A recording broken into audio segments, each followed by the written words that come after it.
Livro narrado com execução de Cristiane Batista. Se inscreva, deixe sua curtida, obrigada. Princípios básicos da prática da psicoterapia. Carl Jung. A psicoterapia é um campo da terapêutica, que se desenvolveu e atingiu uma certa autonomia somente nos últimos 50 anos. As opiniões nesta área foram mudando e diferenciando-se de várias maneiras. As experiências foram se acumulando e dando lugar a diversas interpretações. A causa disso está no fato de a psicoterapia não ser um método simples e evidente, como se queria a princípio.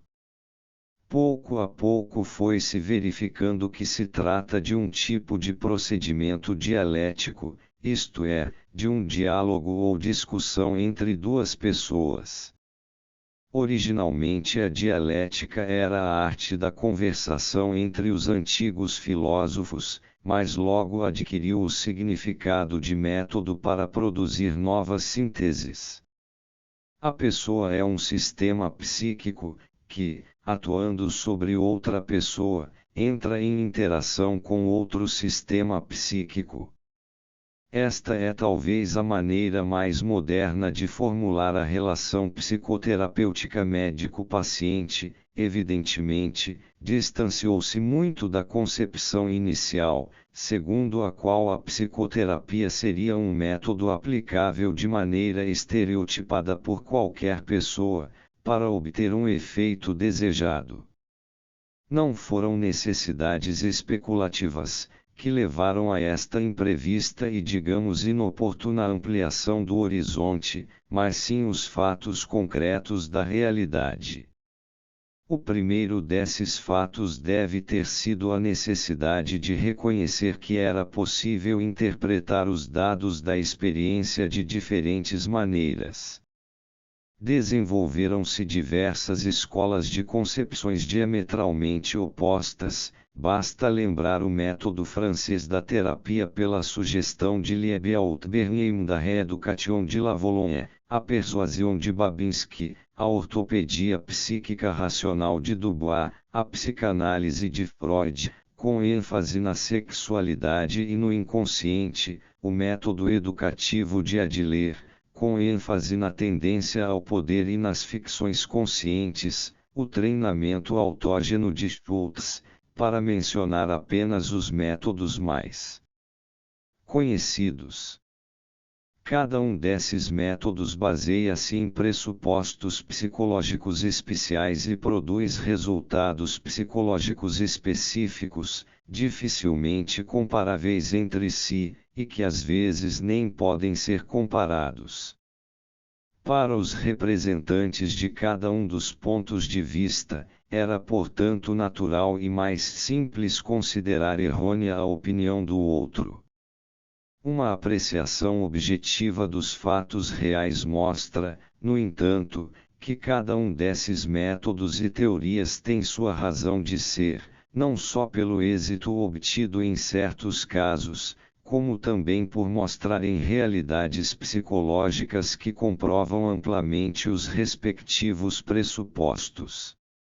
Estamos, na psicoterapia, portanto, diante de uma situação comparável, digamos, à da física moderna, com suas duas teorias contraditórias sobre a luz. E assim como a física não considera insuperável essa contradição, a existência dos múltiplos enfoques psicológicos possíveis não deveria ser pretexto para se considerarem as contradições insuperáveis, e as interpretações, inteiramente subjetivas e não mensuráveis. As contradições em qualquer ramo da ciência comprovam apenas que o objeto da ciência tem propriedades, que por ora só podem ser apreendidas através de antinomias, como a natureza ondulatória e corpuscular da luz. Só que a psique é de natureza infinitamente mais complicada que a luz, razão certamente do grande número de antinomias necessárias à descrição satisfatória da essência do psiquismo. Uma das antinomias fundamentais é a proposição: a psique depende do corpo, e o corpo depende da psique. Para ambas as afirmações desta antinomia existem provas óbvias, de tal maneira que um juízo objetivo não poderá decidir-se pela preponderância da tese sobre a antítese. A existência de contradições válidas põe em evidência as dificuldades extraordinárias que o objeto da investigação coloca à inteligência do pesquisador. Por isso, ao menos por enquanto, as afirmações que se podem fazer são válidas apenas relativamente. É que a afirmação só é válida na medida em que for indicado a que sistema psíquico o objeto da indagação se refere. Chegamos assim à formulação dialética, que no fundo significa que a interação psíquica nada mais é do que a relação de troca entre dois sistemas psíquicos. Uma vez que a individualidade do sistema é infinitamente variável, o resultado é uma variabilidade infinita de afirmações de validade relativa. No entanto, se individualidade fosse singularidade, isto é, se o indivíduo fosse totalmente diferente de qualquer outro indivíduo, a psicologia seria impossível enquanto ciência, isto é, ela consistiria num caos inextricável de opiniões subjetivas.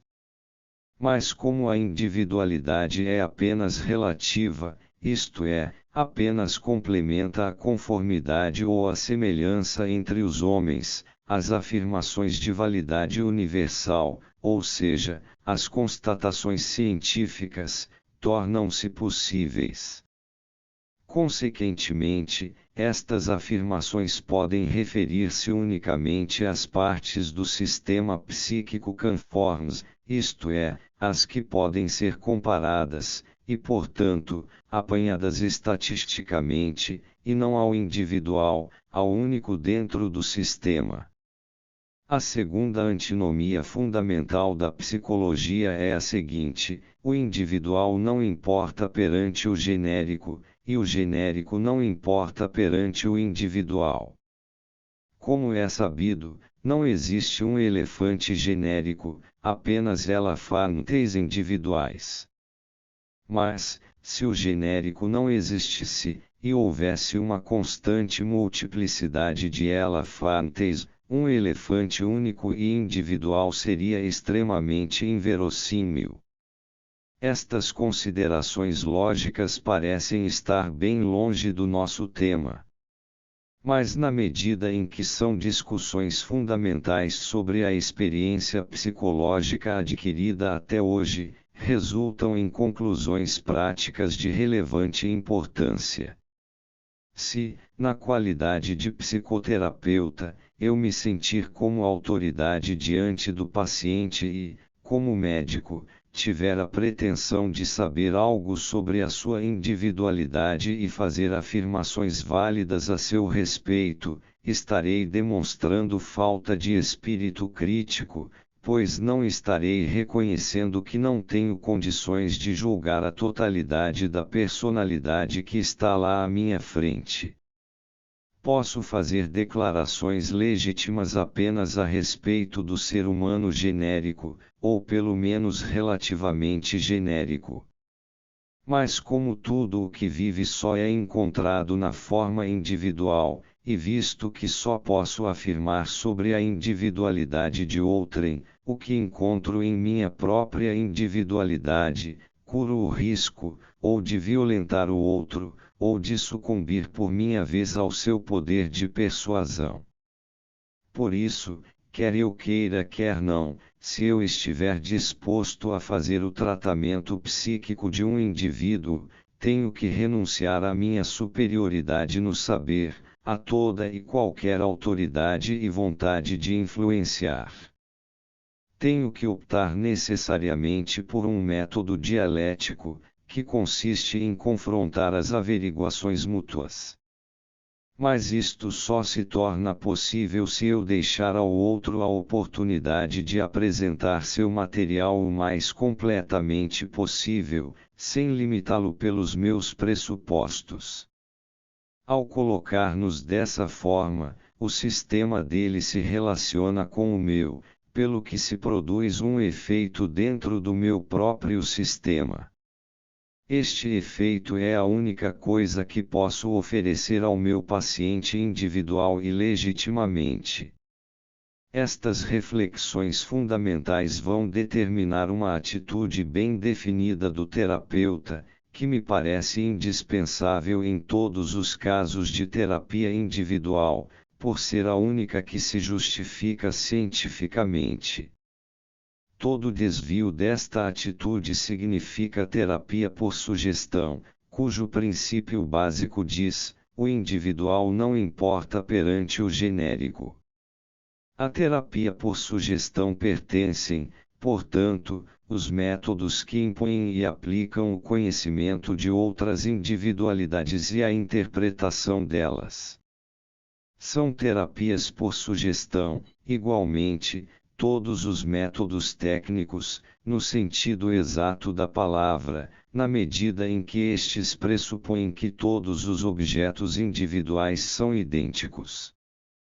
Se a tese da insignificância do individual for verdadeira, os métodos por sugestão, os métodos técnicos e os pressupostos teóricos são possíveis e, até certo ponto, garantem êxito no homem genérico. É o caso da Christian Science, da Mental Healing, Fotcure, e o Pedagogic, dos métodos por influenciação religiosa e médica, além dos ismos todos que existem por aí.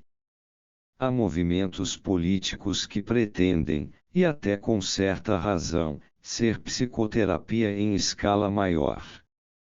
Da mesma forma que o desencadear da guerra curou neuroses obsessivas e os lugares milagrosos de há muito conseguem dissipar estados neuróticos, assim também os movimentos populares, sejam eles grandes ou pequenos, podem ter efeito curativo sobre o indivíduo. Muito mais bela e simples é a concepção dos primitivos, que exprimem esta realidade com a chamada doutrina do mana. Mana é um poder medicinal ou curativo, que existe em toda parte, fertiliza o homem, o animal e a planta, e dá força mágica ao chefe da tribo e ao curandeiro. O conceito de mana identifica-se com algo de extraordinariamente eficaz, como prova Lehman, ou é pura e simplesmente aquilo que impressiona. Portanto, tudo o que impressiona é medicina na escala primitiva. É sabido que 100 pessoas inteligentes juntas formam uma só cabeça de bagre, logo as virtudes e os talentos são distinções essencialmente individuais, não são características do homem genérico. As concentrações humanas tendem, por conseguinte, sempre para a psicologia gregária, logo para o estouro da boiada, tendem para a psicologia das massas, e, portanto, para a brutalidade obtusa e o sentimentalismo histérico. O homem genérico tem características primitivas, razão por que tem que ser empregados métodos técnicos em seu tratamento. É até um erro profissional tratar o homem coletivo de maneira que não seja a maneira tecnicamente certa, isto é, com métodos coletivamente reconhecidos e aceitos como eficientes. Neste sentido, o velho hipnotismo, ou o magnetismo animal, mais velho ainda, tem em princípio exatamente o mesmo efeito que uma eventual análise moderna, tecnicamente impecável, ou os amuletos receitados por um curandeiro primitivo. Só importa o método em que o terapeuta tem confiança. Sua fé no método é decisiva. Se acreditar, ele fará por seu paciente tudo quanto estiver ao seu alcance, com seriedade e perseverança, e esse esforço voluntário e essa dedicação têm efeito terapêutico, dentro das limitações psíquicas do homem coletivo. Os limites, porém, são fixados pela antinomia individual-coletivo. Essa antinomia não é apenas filosófica, mas também é critério psicológico, visto que existem inúmeras pessoas cujo traço principal é o coletivo, e que têm a ambição particular de não ser mais do que coletivas. A mesma tendência é observada na educação tradicional, onde se gosta de apresentar individualidade e anarquia como sinônimos. Nesse nível, o individual é submetido ao menosprezo e à repressão. Os conteúdos e as tendências individuais são apontados nesse nível como causadores de neuroses. Como se sabe, existe também a valorização exagerada do individual, devido à antítese, o genérico não importa perante o individual. Assim sendo, as neuroses podem ser divididas em dois grupos, do ponto de vista psicológico, não do ponto de vista clínico, portanto um contém homens coletivos, de individualidade subdesenvolvida, o outro, individualistas de atrofiada adaptação ao coletivo. O enfoque terapêutico também se diferencia de acordo com essa distinção, porque é óbvio que um individualista neurótico não pode sarar, a não ser que reconheça o homem coletivo dentro de si e, portanto, a necessidade de um ajustamento coletivo. A sua redução da verdade coletivamente aceita é, portanto, justificável. Por outro lado, a experiência psicoterapêutica conhece também o caso das pessoas ajustadas à coletividade que têm e realizam tudo quanto se possa exigir como garantia razoável de saúde, e que mesmo assim estão doentes. Normalizar tais pessoas, isto é, reduzi-las a um nível coletivo é um gravíssimo erro profissional, mas que nem por isso é cometido com menos frequência. Conforme o caso destrói-se nelas toda a capacidade evolutiva individual. Como explicamos na introdução, a parte individual é única, imprevisível e não interpretável. O terapeuta deve renunciar neste caso a todos os seus pressupostos e técnicas e limitar-se a um processo puramente dialético, isto é, evitar todos os métodos. O leitor terá percebido que no início apresentei o método dialético como, digamos, a fase mais recente dentro da evolução da psicoterapia. É hora de corrigir-me e colocar este método em seu devido lugar. Não se trata de uma mera evolução de teorias e práticas anteriores, mas muito mais de uma renúncia total a elas, em favor da atitude menos preconcebida possível. Em outras palavras, o terapeuta não é mais um sujeito ativo, mas ele vivencia junto um processo evolutivo individual. Não quero dar a impressão de que estes conhecimentos caíram do céu sem mais nem menos. Eles têm sua história. Embora eu tenha sido o primeiro a levantar a exigência de análise para o próprio analista, é a Freud que devemos principalmente a inestimável descoberta de que os analistas também têm complexos, e portanto, um ou mais pontos cegos, que atuam como outros tantos preconceitos.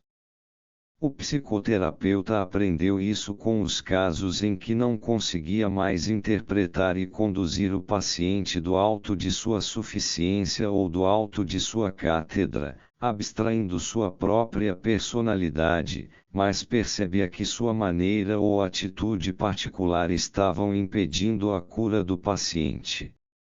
Aquilo que não está claro para nós, porque não o queremos reconhecer em nós mesmos, nos leva a impedir que se torne consciente no paciente, naturalmente em detrimento do mesmo. A exigência de análise para o próprio analista tem em vista a ideia do método dialético. Como se sabe, o terapeuta nele se relaciona com outro sistema psíquico, não só para perguntar, mas também para responder, não mais como superior, perito, juiz e conselheiro, mas como alguém que vivencia junto, que no processo dialético se encontra em pé de igualdade com aquele que ainda é considerado o paciente. Outra fonte da ideia do método dialético é o fato de existirem diversas possibilidades de interpretação para os conteúdos simbólicos. Silberer fez a distinção entre a interpretação psicanalítica e a anagógica, e eu, entre a analítico-redutiva e a sintético-hermenêutica. Explicarei o que se entende por isto, através do exemplo da chamada fixação infantil na imago dos pais, uma das fontes mais ricas de conteúdos simbólicos. A interpretação analítico-redutiva diz que o interesse, a chamada libido, regride para o material de reminiscência infantil fixando-se nela, ou então, que jamais dela se libertou. A concepção sintética ou anagógica, contudo, ensina que se trata de partes da personalidade, suscetíveis de evolução, que se encontram em um estado infantil, como que ainda no regaço materno. As duas interpretações podem ser provadas como certas. Quase se poderia dizer que, em essência, chegam a ser a mesma coisa. Na prática, porém, há uma enorme diferença entre interpretar alguma coisa como regressiva ou progressiva. Não é fácil acertar em determinados casos. Geralmente nos sentimos até um tanto inseguros frente a essa questão. A constatação de que existem conteúdos essenciais, cuja interpretação é indubitavelmente dúbia, mostrou a gravidade da aplicação despreocupada de teorias e métodos, tendo, portanto, contribuído para que o método dialético fosse equiparado aos mais refinados e mais grosseiros métodos sugestivos. A diferenciação e o aprofundamento da problemática psicoterapêutica que começaram com Freud, logicamente devem, mais cedo ou mais tarde, chegar à conclusão de que o diálogo analítico final entre o médico e o paciente tem que incluir a personalidade do médico. O antigo hipnotismo e a terapia por sugestão de Bernheim já sabiam disso, isto é, que o efeito terapêutico depende por um lado do chamado rapport, relação, transferência, na linguagem de Freud e por outro, da força de persuasão e de penetração da personalidade do médico. Na relação médico-paciente, há, no fundo, dois sistemas psíquicos que se interrelacionam. Toda visão mais profunda do processo psicoterapêutico levará, assim, infalivelmente à conclusão de que em última análise, isto é, na medida em que a individualidade é um fato que não pode ser simplesmente ignorado, o relacionamento médico-paciente tem que ser um processo dialético. Posto isso, fica evidente a necessidade de se mudar totalmente o enfoque em relação às formas mais antigas de psicoterapia. Para prevenir equívocos, quero logo acrescentar que essa mudança de ponto de vista, de modo algum, declara incorretos, supérfluos ou ultrapassados os métodos anteriormente existentes. Isto porque, quanto mais o conhecimento penetra na essência do psiquismo, maior se torna a convicção de que a multiplicidade de estratificações e as variedades do ser humano também requerem uma variedade de pontos de vista e métodos, para que a diversidade das disposições psíquicas seja satisfeita. Assim sendo, não tem sentido submeter um paciente comum a quem não falta nada, a não ser uma boa dose de bom senso a uma complicada análise de seu sistema instintual, ou até expô-lo às sutilezas desconcertantes da dialética psicológica. Mas também é óbvio que, em se tratando de naturezas complicadas e de nível intelectual elevado, nada se consegue através de conselhos benevolentes, sugestões, ou tentativas de convertê-las para este ou aquele sistema. O melhor que o médico pode fazer nesses casos é dispensar todo o seu equipamento de métodos e teorias e confiar, velando unicamente por sua personalidade para que ela tenha firmeza suficiente para servir de ponto de referência ao paciente. E ainda deve ser levada a sério a eventualidade de a personalidade do paciente ultrapassar a do médico em inteligência, disposição, grandeza e profundidade.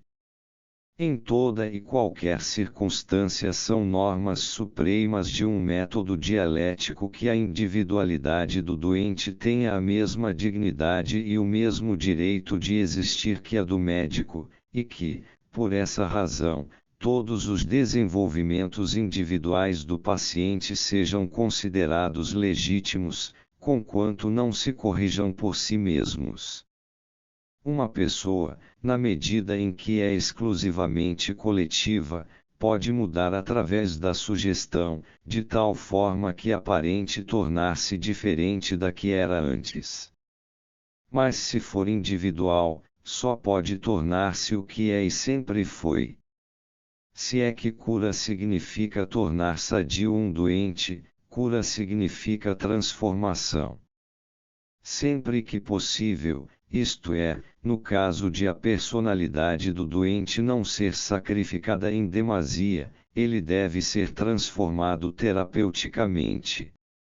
Mas quando um doente reconhece que a cura por transformação significaria renunciar demais à sua personalidade, o médico pode e deve renunciar à modificação, ou seja, à vontade de curar.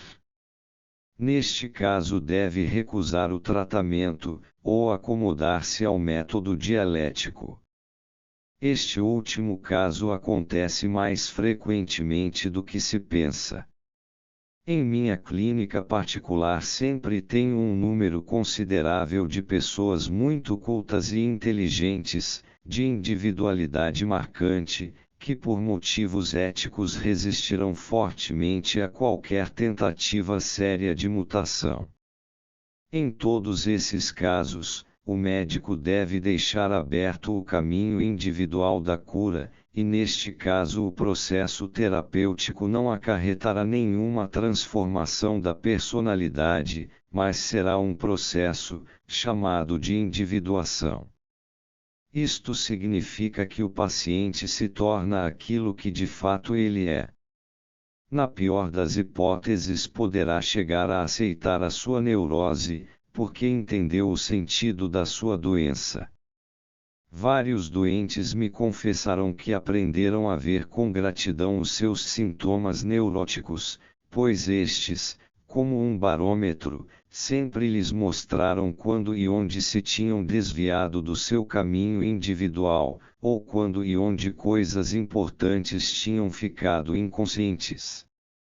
Embora os métodos novos e mais diferenciados possibilitem vislumbrar de maneira imprevista as infinitas complicações das relações psíquicas, e tenham desenvolvido amplas considerações teóricas a respeito, mesmo assim eles se limitam ao ponto de vista analítico redutivo.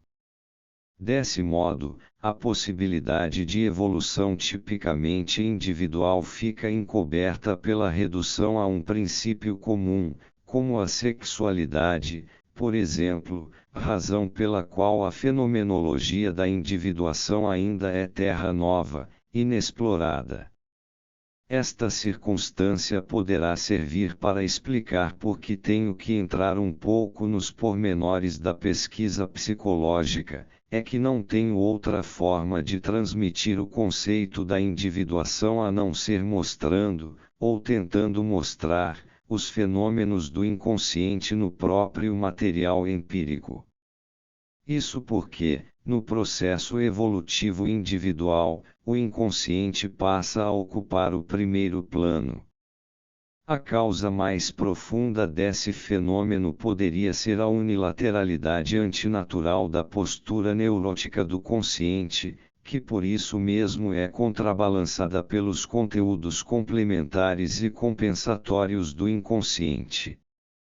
Eis o motivo por que o inconsciente tem uma importância toda especial na correção da unilateralidade do consciente, daí a necessidade de se observarem as ideias e sugestões dos sonhos, pois são elas que vão ter que tomar o lugar dos reguladores coletivos anteriores, a saber, a maneira de ver tradicional, os costumes, os preconceitos de natureza intelectual e moral. O caminho individual não pode prescindir do conhecimento das leis próprias do indivíduo, senão corre o risco de perder-se nas opiniões arbitrárias do consciente e separar-se do instinto individual, da terra mater. No ponto em que hoje estão os nossos conhecimentos, parece que o impulso vital, que se exprime na construção e na conformação individual de um ser vivo, gera um processo no inconsciente, ou é o próprio processo. Este, à medida que se torna parcialmente conscientizado, é representado por uma sequência de imagens, comparável à sucessão rítmica da fuga musical. Pessoas naturalmente dotadas para a introspecção são capazes de perceber, sem maiores dificuldades, pelo menos alguns fragmentos dessa sequência de imagens autônoma e automática. Geralmente isto se dá em forma de impressões visuais da fantasia. No entanto, essas pessoas cometem o erro frequente de pensar que foram elas mesmas que produziram essas fantasias, quando na realidade elas simplesmente lhes ocorreram espontaneamente. Quando o fragmento de fantasia adquire caráter obsessivo, o que não é raro, a sua involuntariedade já não pode ser negada. Exemplo disso são as melodias que não nos saem da cabeça, ou as ideias fóbicas, ou os chamados tiques simbólicos. Mais próximos das sequências inconscientes de imagens estão os sonhos.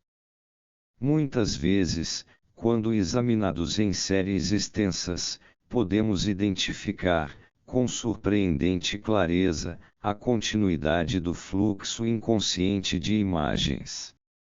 A continuidade manifesta-se na repetição dos chamados motivos. Estes podem referir-se a pessoas, animais, objetos ou situações.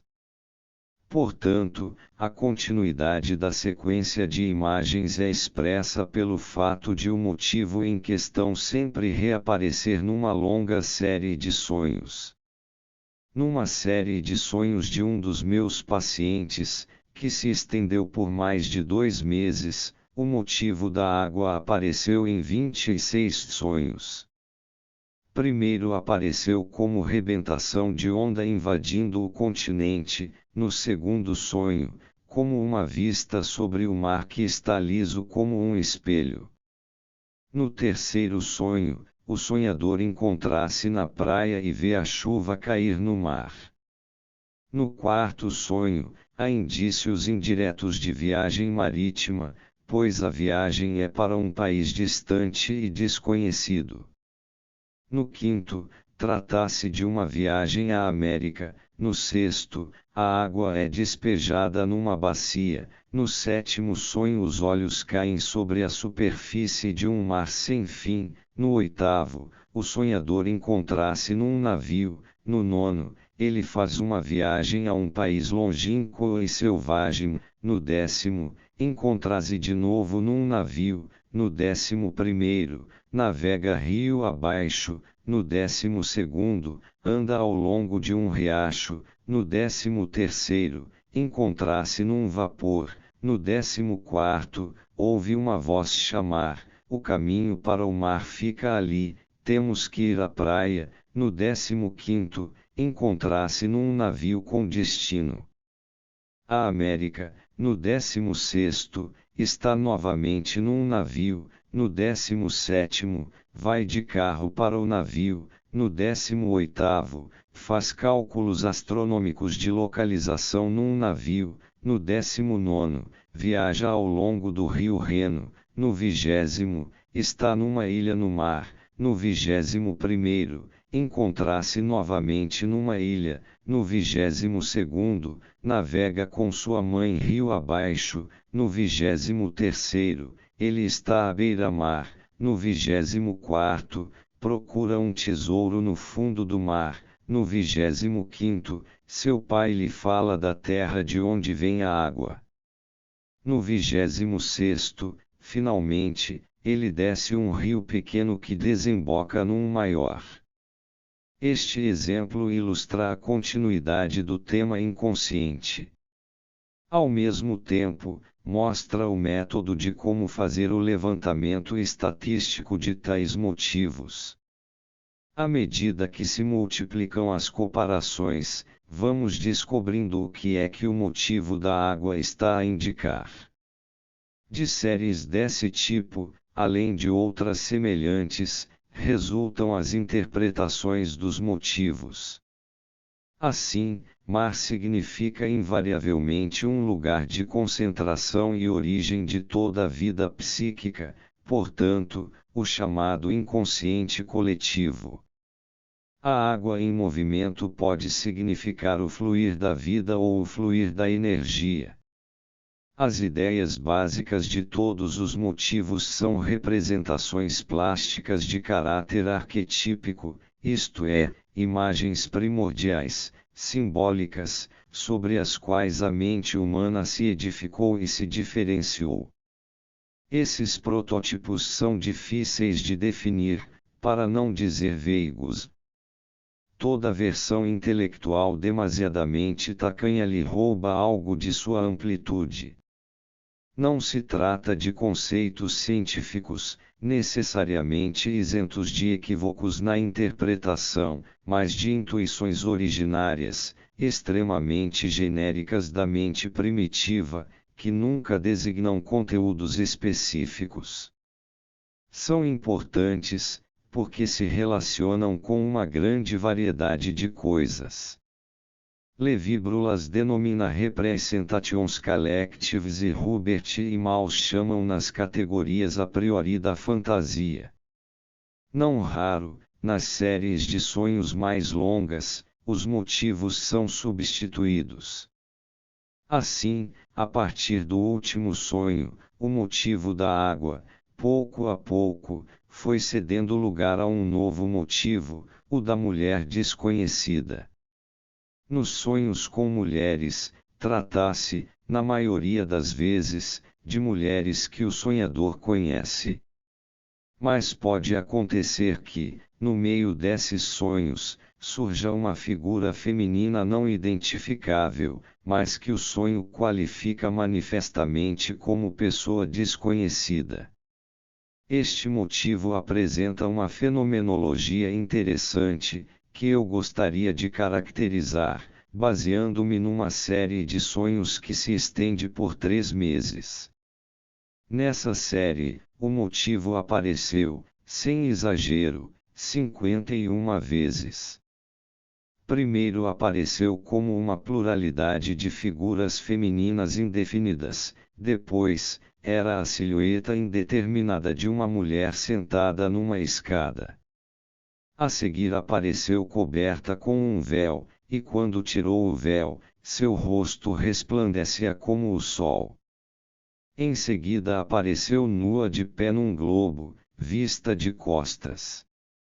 Depois, de novo se decompôs num grande número de ninfas dançantes, e a seguir num grupo de prostitutas com doenças venéreas. Pouco depois a desconhecida aparece num baile e o sonhador lhe dá dinheiro. Em seguida, está com sífilis. A partir de então, a desconhecida combina-se com o chamado motivo do sósia, que também aparece nos sonhos frequentemente. Uma selvagem, talvez uma malaia, que se desdobra. Ela devia ser capturada, mas também é aquela loira nua, que estava de pé no globo, ou uma moça de capuz vermelho, uma babá, ou uma senhora idosa. É perigosíssima, membro de uma quadrilha de ladrões, nem é bem humana, mas como uma ideia abstrata. É guia e conduz o sonhador ao alto de uma montanha. Mas também é como um pássaro, digamos, um marabu ou um pelicano. Ela quer se apoderar de um homem. Quase sempre é loira e filha de cabeleireiro, mas tem uma irmã indiana, que, pelo visto, é escura. A guia loira explica ao sonhador que uma parte da alma de sua irmã lhe pertence. Escreve-lhe uma carta, mas é esposa de outro. Não fala, e ninguém lhe dirige a palavra. Ora seus cabelos são pretos, ora brancos. Tem fantasias esquisitas, desconhecidas para o sonhador. Talvez seja a mulher desconhecida de seu pai, mas não sua mãe. Viajam juntos num avião que cai. É uma voz que se transforma em mulher. Em dado momento, explica-lhe que é um caco, portanto um fragmento, querendo dizer, talvez, que é parte de uma alma. Tem um irmão preso em Moscou. Quando aparece como figura escura, é empregada doméstica, ignorante, e todo cuidado com ela é pouco. Muitas vezes a desconhecida aparece desdobrada na figura de duas mulheres, que passeiam com ele pelas montanhas. Certa vez a guia loira lhe aparece numa visão. Ela lhe traz pão, preocupada com ideias religiosas, ela conhece o caminho que ele deveria seguir, ele a encontra numa igreja, ela é seu guia espiritual. Ela sai como que de um caixote escuro, e é cachorro capaz de se transformar em mulher. Até macaco chega a ser. No sonho, o sonhador desenha seu retrato, mas o que aparece no papel é um ideograma abstrato e simbólico, que contém principalmente a Trindade, um motivo que aparece frequentemente. O motivo da mulher desconhecida designa, portanto, uma figura de caráter extremamente contraditório, que certamente não pode ser relacionada com um ser feminino normal. Descreve muito mais uma criatura fabulosa, um tipo de fada, um ser rutilante.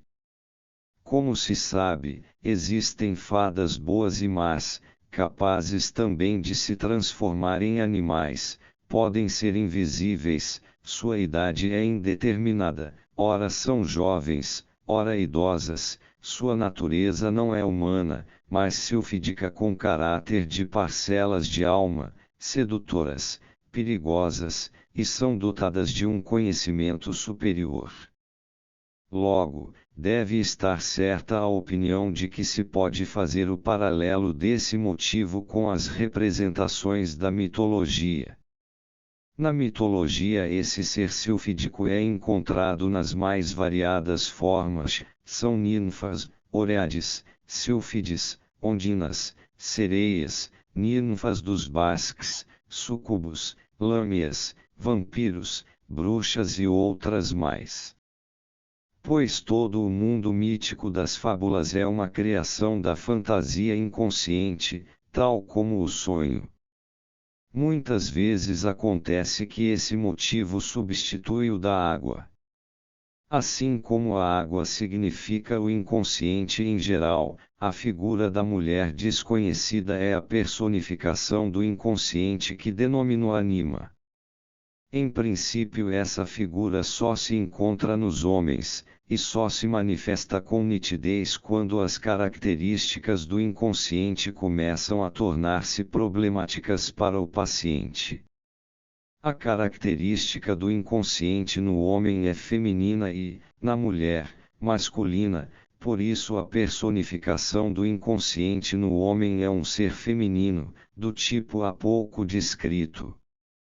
No espaço de uma conferência não é possível descrever todos os motivos que aparecem no processo da individuação, isto é, na fase em que o material casuístico do paciente já não se reduz a pressupostos gerais, válidos apenas para o homem coletivo. Existem numerosos motivos, todos eles também presentes na mitologia. Por isso, o que se pode dizer, é que a evolução psíquica individual produz a princípio algo muito parecido com o velho mundo das fábulas. Fica, portanto, fácil compreender que o caminho individual produz a impressão de um recuo a tempos pré-históricos, de uma regressão na história da evolução espiritual, e como se algo de muito inconveniente estivesse acontecendo, algo que a intervenção terapêutica deveria impedir. Nas psicoses ocorrem coisas parecidas, principalmente nas formas paranoicas da esquizofrenia, onde pode haver um grande acúmulo de componentes mitológicos. A apreensão de que podemos estar diante de uma evolução malograda, que pode acabar num mundo de fantasia caótico ou mórbido, não nos abandona. Esse tipo de evolução pode tornar-se perigoso para uma pessoa cuja personalidade social não esteja bem alicerçada. Aliás, o perigo de se topar com uma psicose latente, capaz de irromper numa crise, é uma eventualidade que não pode ser descartada em uma intervenção psicoterapêutica, qualquer que seja. Brincar com métodos psicoterapêuticos, com diletantismo e pouco senso crítico, é brincar com fogo e deve ser insistentemente desaconselhado. O caso torna-se especialmente perigoso, quando a camada mitológica da psique é posta a descoberto, pois esses conteúdos exercem, em geral, um impressionante fascínio sobre o paciente. Isso explica a enorme influência das ideias mitológicas sobre a humanidade. Parece que o processo de cura mobiliza essas forças para alcançar os seus objetivos.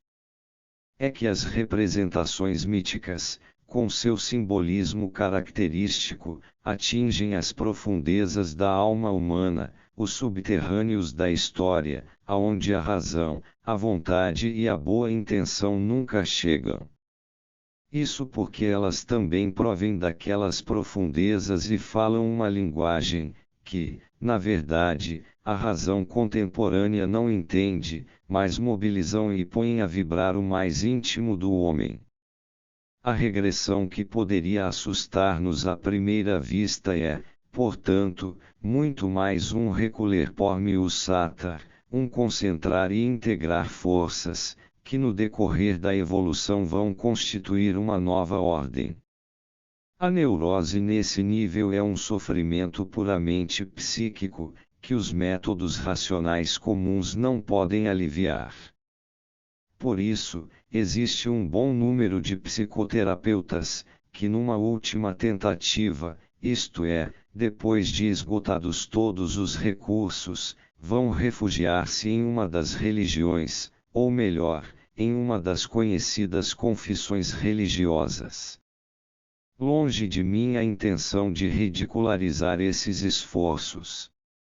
Ao contrário, devo salientar que o instinto que os embasa é muito verdadeiro, pois as atuais religiões ainda contêm remanescentes vivos de uma era mítica.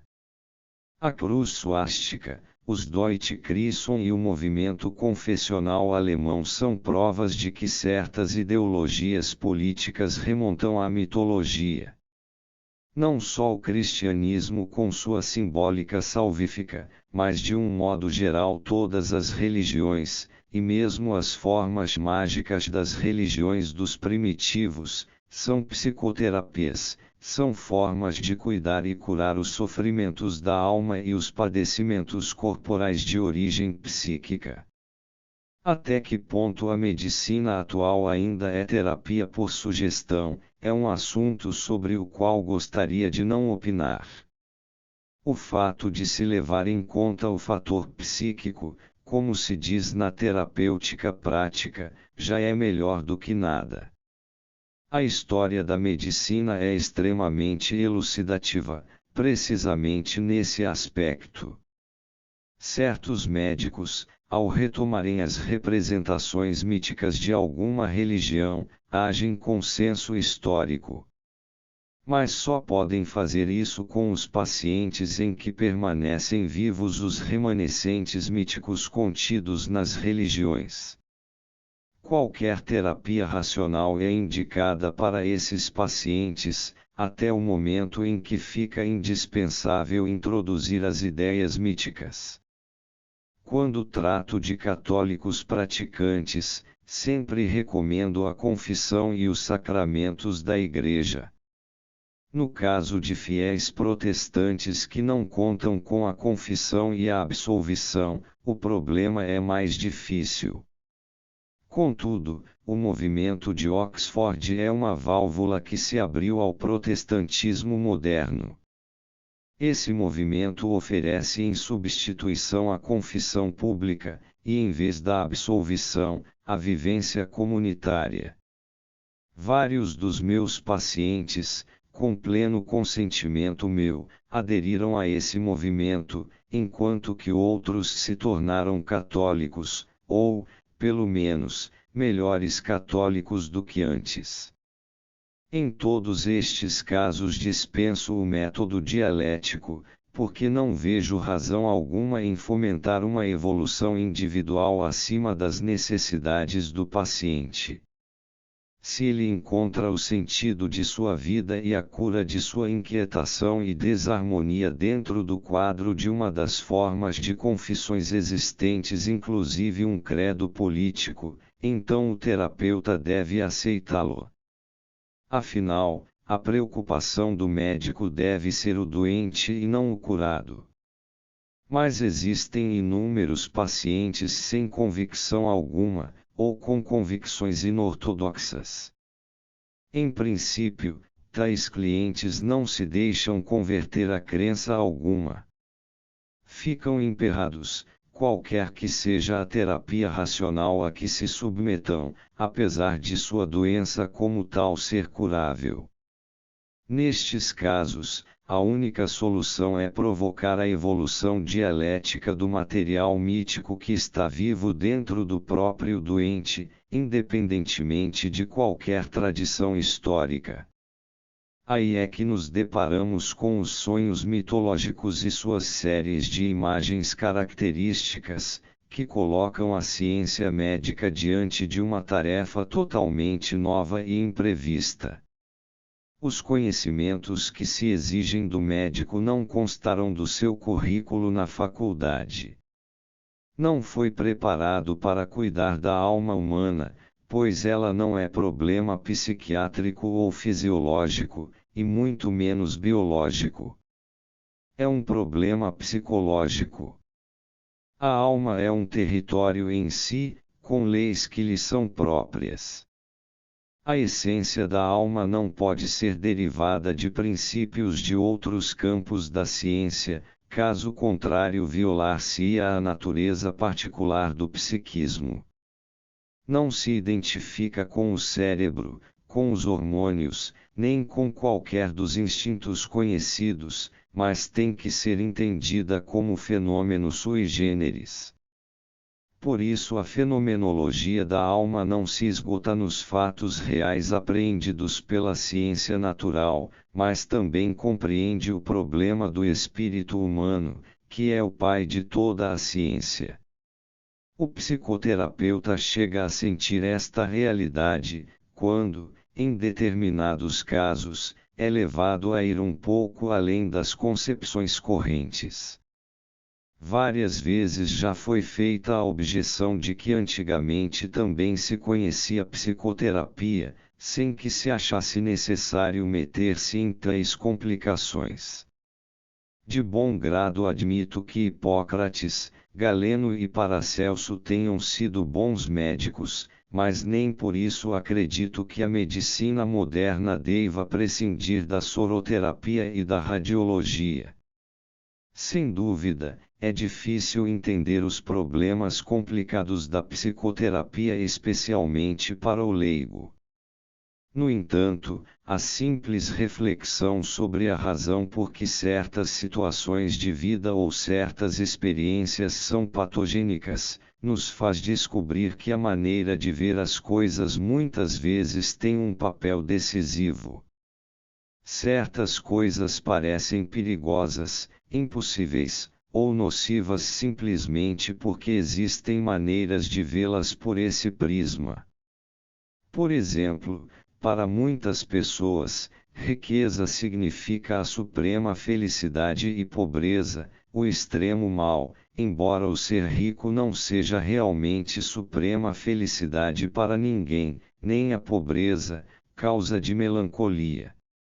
Mas essas ideias existem e suas causas encontram-se em certos pressupostos espirituais, por exemplo, na denominada mentalidade da época, Zeitgeist, ou em certas concepções religiosas ou irreligiosas. Estas últimas podem ser decisivas em muitos conflitos morais. Assim que a análise da situação psíquica de um paciente atinge o campo dos seus pressupostos espirituais, entra-se também no domínio das ideias gerais. O fato de tantas pessoas normais nunca criticarem seus pressupostos espirituais já pela simples razão de serem inconscientes não prova que os mesmos sejam válidos ou até inconscientes para todos os homens, e menos ainda, que não possam tornar-se fontes de gravíssimos conflitos de consciência. Muito pelo contrário, quantas vezes os preconceitos gerais herdados, por um lado, e a desorientação na moral e na visão do mundo, por outro, são as causas mais profundas de graves distúrbios do equilíbrio psíquico, sobretudo na nossa época de transformação revolucionária. A única coisa que o médico pode oferecer a pacientes desse tipo é a possibilidade de uma evolução espiritual individual.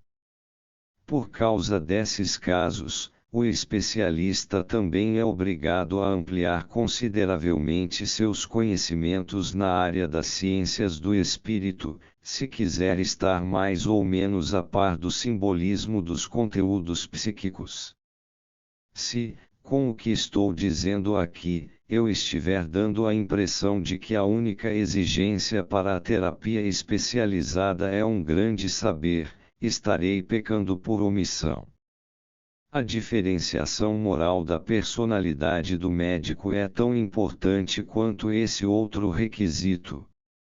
A cirurgia e a obstetrícia sabem, há muito tempo, que não basta lavar o paciente, as mãos do próprio médico têm que estar limpas. Um psicoterapeuta neurótico tratará infalivelmente de sua própria neurose no paciente. A terapia que não leva em conta a qualidade da personalidade do médico pode, quando muito, ser concebida como uma técnica racional, como método dialético, porém, torna-se impraticável, pois exige que o médico saia do seu anonimato e preste contas de si mesmo, exatamente como faz com o paciente. Não sei qual a dificuldade maior, adquirir um grande saber, ou saber renunciar à própria autoridade profissional e ao anonimato. Em todo caso, esta última exigência põe à prova a capacidade moral do psicoterapeuta, o que faz com que a sua profissão não seja das mais invejáveis. O público leigo, não raro, alimenta o preconceito de que a psicoterapia é a coisa mais fácil do mundo, resumindo-se na arte de convencer ou de tirar dinheiro do bolso da gente. Mas na realidade, trata-se de uma profissão difícil e perigosa. Do mesmo modo que o médico, em geral, está exposto a infecções e outros riscos profissionais, o psicoterapeuta está arriscado a contrair infecções psíquicas, não menos perigosas. Assim sendo, por um lado, corre o perigo de envolver-se nas neuroses de seus pacientes, por outro, ao procurar proteger-se contra a influência destes sobre si, pode privar-se do exercício do efeito terapêutico. Entre Scylla e Charybdis é que está o risco, mas também o efeito terapêutico. A psicoterapia moderna é uma construção em muitos níveis, que corresponde à variedade de pacientes que chegam ao tratamento. Os casos mais simples são aqueles que necessitam apenas de uma dose de senso comum ou de um bom conselho. No melhor dos casos, só precisam de uma única consulta. Aliás, isto não quer dizer que os casos que parecem simples, sempre o sejam, não raro se fazem descobertas desagradáveis. Em seguida, há pacientes, cuja cura depende unicamente de uma confissão mais ou menos completa, de um desabafo em regra, chamado a aberração. As neuroses mais difíceis precisam, em geral, de uma análise redutiva dos seus sintomas e dos seus estados. Nestes casos, não se deveria aplicar indistintamente um ou outro método, mas, dependendo do tipo do problema, a análise deve seguir de preferência os princípios de Freud ou os de Adler. Agostinho distingue dois pecados capitais, um é a concupiscência, a cobiça, o outro é a superbia, o orgulho. O primeiro corresponde ao princípio de prazer de Freud, o segundo à vontade de poder, ao querer estar por cima de Adler. Trata-se de dois grupos humanos com exigências diferentes. A característica do primeiro grupo é a procura infantil do prazer. São pessoas que em geral aspiram mais a desejos e impulsos incompatíveis, do que ao papel que poderiam ocupar na sociedade. São pessoas geralmente bem situadas, bem-sucedidas, socialmente realizadas. As pessoas pertencentes ao segundo grupo querem estar por cima, na realidade elas estão por baixo, ou pelo menos imaginam que não estão exercendo o papel que no fundo lhes pertenceria. Trata-se frequentemente de pessoas com dificuldades de ajustamento social, que procuram disfarçar sua inferioridade com ficções de poder. Naturalmente, todas as neuroses podem ser explicadas segundo Freud ou segundo Adler, mas, no tratamento prático, será melhor estudar o caso de antemão, com todo rigor. Quando se trata de pessoas cultas, a decisão não é difícil. Recomendo aos pacientes que leiam alguma coisa de Freud e Adler. Quase sempre descobrem logo qual dos dois é mais condizente com os seus problemas. Enquanto estivermos atuando dentro do campo da psicologia das neuroses propriamente ditas, tanto os pontos de vista de Adler como os de Freud nos são imprescindíveis. Quando as sessões começam a ficar monótonas e repetitivas, a ponto de sugerir que o processo esteja em vias de paralisação, ou então, quando surgem os conteúdos mitológicos, ou arquetípicos, está na hora de abandonar o tratamento analítico redutivo e de tratar os símbolos anagogicamente, ou sinteticamente, o que equivale ao método dialético e à individuação. Os métodos de influência, que também incluem os analíticos, exigem que se veja o paciente com a maior frequência possível. Quanto a mim, contento-me, no máximo, com 3 ou 4 sessões semanais. Ao iniciar-se o tratamento sintético, convém espaçar mais as consultas. Reduzo-as, em geral, a 1 ou 2 por semana, pois o paciente tem que aprender a caminhar sozinho. O primeiro passo seria que o próprio paciente procurasse entender os seus sonhos, de modo a incorporar progressivamente os conteúdos do inconsciente ao consciente, visto que a causa da neurose é a discrepância entre a atitude consciente e a tendência inconsciente. Esta dissociação é superada através da assimilação dos conteúdos do inconsciente. O tempo entre as consultas não fica, portanto, inaproveitado. Desta maneira poupa-se muito tempo ao doente e ao próprio médico. Para o paciente, isto também significa uma economia equivalente em dinheiro. Além disso, ele vai treinando sua independência e deixa de viver agarrado ao médico. O trabalho, feito pelo paciente, conduz, através da assimilação progressiva do inconsciente, à integração final de sua personalidade, e com isso à eliminação da dissociação neurótica. Uma descrição em detalhes do processo evolutivo ultrapassaria, de longe, os limites de uma conferência. Por isso, contento-me com esta visão de conjunto dos princípios básicos da prática terapêutica.